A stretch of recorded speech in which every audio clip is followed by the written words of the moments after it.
ఇక భాగ్యనగర వాసులకు హైదరాబాద్ మెట్రో భారీ షాక్ ఇవ్వనుంది. హైదరాబాద్ మెట్రో ప్రయాణికులకు త్వరలో ఛార్జీల రూపంలో అదనపు భారం తప్పేలా లేదు. మే నెల 2వ వారం నుంచి సవరించిన కొత్త ఛార్జీలు అమల్లోకి వచ్చే అవకాశం ఉంది. ప్రస్తుతం ఎలాంటి చైర్మన్ అమెరికా పర్యటనలో ఉండగా ఆయన తిరిగి రాగానే ఈ విషయంపై తుది నిర్ణయం తీసుకోనున్నారు. ఎలాంటి హైదరాబాద్ మెట్రో రైలు సంస్థ ఈ పెంపు ద్వారా సంవత్సరానికి అదనంగా సుమారు 150 కోట్ల ఆదాయాన్ని ఆర్జించాలని లక్ష్యంగా పెట్టుకుంది. ఛార్జీల పెంపుదలపై రాజ్ న్యూస్ స్పెషల్ స్టోరీ. మరో వారం రోజుల్లో మెట్రో రైలు టికెట్ల రేట్లు పెరగనున్నట్టుగా తెలుస్తోంది. 5 కాదు 10 కాదు, ఏకంగా 20 నుంచి 25% పెంచే ఆలోచనలో ఉన్నట్టుగా సమాచారం. ఇందుకు సంబంధించిన కసరత్తు చేస్తోంది. ఈ నెల 8న నిర్వహించబోయే సమావేశంలో మెట్రో ఈ కీలక నిర్ణయం తీసుకునే అవకాశం ఉంది. ఆ సమావేశంలో రేట్లు పెంచాలని నిర్ణయిస్తే మే 10 నుంచి రేట్లను అమల్లోకి తీసుకొచ్చే అవకాశం ఉంది.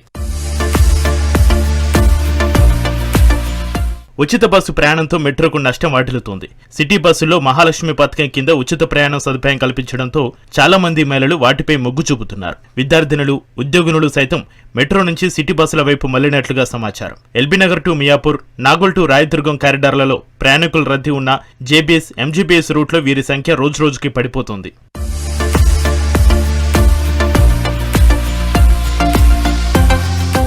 మెట్రో నష్టాల్లో నడుస్తుందని, గట్టెక్కించడానికి రేట్లు పెంచుకునేందుకు అనుమతించాలని గత కొన్నేళ్లుగా ప్రభుత్వానికి మెట్రో విజ్ఞప్తి చేస్తోంది. దీంతో మెట్రోనే ప్రభుత్వ అనుమతి లేకుండా తనకున్న విచక్షణ అధికారాన్ని ఉపయోగించి ఛార్జీలను పెంచే యోచనలో ఉన్నట్టుగా తెలుస్తోంది. ఇప్పటికే మెట్రో పార్కింగ్ ఛార్జీలు, టాయిలెట్స్ ఛార్జీలతో విసిగిపోతున్న ప్రయాణికులకు పెంచబోయే టికెట్ల ధరలు మరింత భారంగా మారనున్నాయి.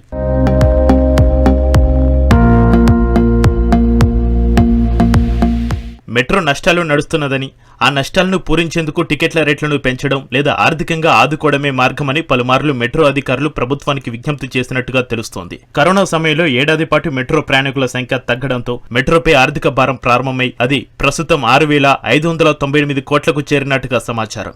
దీనికి తోడు మెట్రో నిర్మాణ సమయంలో తెచ్చిన అప్పులకు అధిక వడ్డీల చెల్లింపులకే ఎక్కువ శాతం కేటాయిస్తున్నట్టుగా మెట్రో అధికారులే పలుమార్లు చెప్పారు.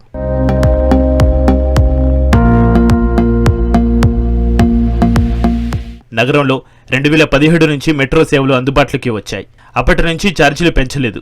ఇదే సమయంలో బెంగళూరు, చెన్నై, ఢిల్లీలో 3 సార్లు ఛార్జీలు పెంచినట్లుగా అధికారులు పేర్కొన్నారు. గత ప్రభుత్వ హయాంలోనే ఛార్జీలను పెంచాలని ప్రతిపాదించింది. అప్పట్లో ఎన్నికలను దృష్టిలో ఉంచుకుని ప్రభుత్వం అంగీకరించలేదు. కాంగ్రెస్ అధికారులకి వచ్చిన తర్వాత మెట్రో నష్టాలపై ఎప్పటికప్పుడు తెలియజేస్తూనే ఛార్జీల పెంపు కోసం అనుమతిని కోరారు. ఈ క్రమంలోనే తాజాగా ప్రభుత్వం నుంచి సూత్రప్రాయంగా అనుమతి లభించినట్లుగా తెలిసింది.